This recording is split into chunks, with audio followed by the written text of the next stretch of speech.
Sometimes people ask, why start with education as part of a humanitarian response when food hasn't been distributed to the full population, or a water supply, a clean water supply isn't available?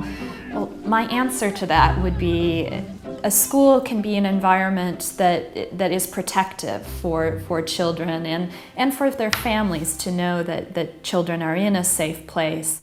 Non, moi beaucoup aller à l'école, mais ça fait m'était année ça m'avait un examen, mais probablement de terre là devait passer pour jusqu'au nya me plus que 4 mois pas jamais à l'école, mais si l'école t'a ouvert nya pour moi t'a bon parce que examen année ça était très facile pour moi.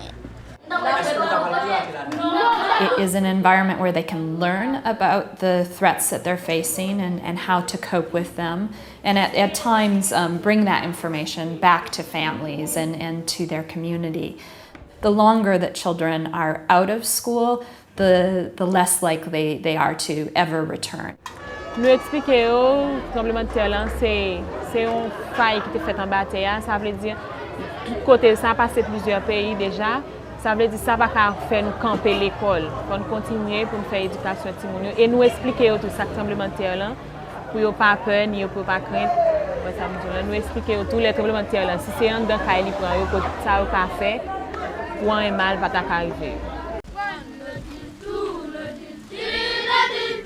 In many communities around the world, the school is at the centre of the community physically.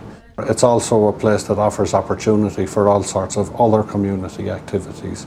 And sometimes we in UNICEF use the school as the focus of the community to help us deliver other services, health-related services, such as deworming activities, vitamin supplementation, nutrition gardens, etc. Children and their families prioritise education almost above anything else in an emergency situation. In a situation, for example, like Pakistan, a colleague who was actually working on shelter, not on education, visited a small village in the very early weeks after a massive earthquake in 2005.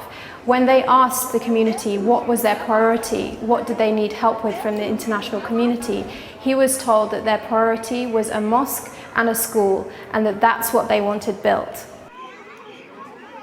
In terms of emergency response, we would be seriously missing a trick if we didn't incorporate education into our plans. Setting up educational spaces provides a safe place for children to learn and to play, and also so that their family and their parents can leave the children in that safe place so they can get on with rebuilding their lives, whether that be to find and bury their dead, to stand in queues for food and tents and other relief items, or to enrol in cash for work programmes. Education should be part of a humanitarian master plan, all fitting together to respond to all the needs of the emergency.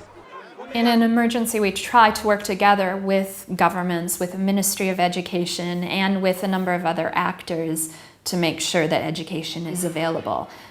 We do that through the establishment of an education cluster. For example, in Haiti, the education cluster was established following the earthquake, and they conducted a joint assessment looking at what were the education needs in a particular area, and have come together on appealing for funds, on identifying different areas of work, and on creating a plan of action to better support education in Haiti.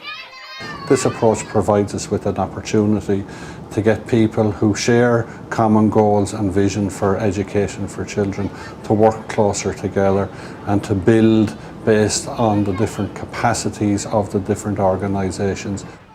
A huge amount has been achieved in the last 10 years to help ensure that children and youth affected by crisis have access to education in emergencies. For example, 10 years ago, we didn't have the INEE minimum standards, the global tool to ensure the quality and accountability of educational provision in emergencies.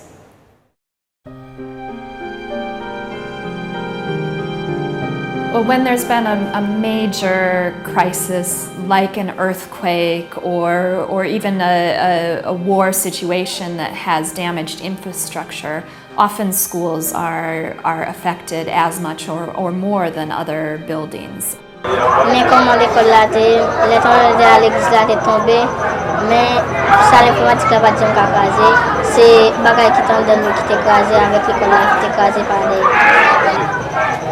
Non, l'école là-bas, on va mettre temps pour nous. Et puis ça, le 6e année, elle fait. Setting up temporary schools, setting up tents, setting up simple structures where children can come and learn is a relatively quick and cheap option that can get children back into school as soon as possible and back learning. We typically use tented classrooms, and these in fact can be erected within half a day. Depending on the situation, and sometimes where we find people have been displaced to locations where they might be there for longer periods other than weeks, we sometimes go to a higher level of temporary classroom.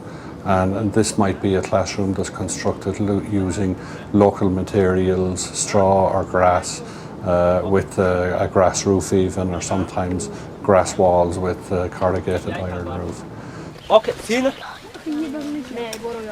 yes. One of the common responses that as humanitarians we often would do in an emergency is something called a child-friendly space. And this is a space where children can have an opportunity to play, to sing, dance, draw, and really provide a safe space for them to use creative outlets to deal with the crisis that they've gone through. Child-friendly spaces can offer additional services to carers for children who need to understand how to recognise trauma-affected behaviours, etc. Yo te ban nou informasyon sou tremblement de terre. Yo te di nou kon sa, depuis nous ta dans l'école là, ta senti ba là, depuis c'est pas en les béton nous ta ici, en les béton taillé, nous ta porté en bas en table. Si l'autre élève ta était sur la rue, nous ta campo bien au coucher dans la rue. The education system has a huge role to play in disaster risk reduction for any community or country. In Haiti, for example, we're not only working with teachers to ensure that children know what to do if another emergency were to happen, if an earthquake, a flood or storm were to occur, but also looking at the bigger structures, the actual construction of schools, so that the schools that are being rebuilt in Haiti now are constructed in a way that's safe, that will withstand other emergencies or other natural disasters. This whole thing gonna tie the whole building together all the way to the concrete foundation, which in case of hurricane or earthquake, I mean, it might shake, but it's not really gonna collapse because it's all tied in as one. Disaster risk strategies can be integrated into the curriculum, and some obvious ones to think about might be where children live on floodplains, for example. You can do, and it's often done, swimming lessons are provided for children. And then you can actively practice this in the classroom so it becomes a matter of form.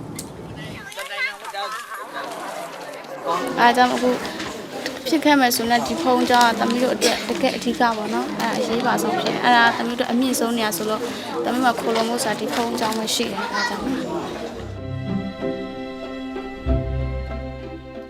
We won't be able to achieve the Millennium Development Goal of universal primary education by 2015 unless we reach the millions of children and youth affected by emergencies, by natural disasters, by conflict around the world. Unless they have access to education, we're not going to achieve that goal.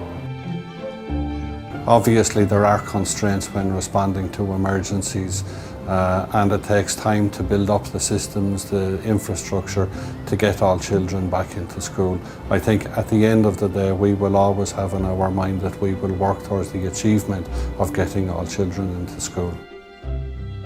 Children have a right to education, and whether the world around them is in crisis or not, that their right doesn't end, and thus schools really do need to reopen and be there as a cornerstone of the community as quickly as possible after a crisis.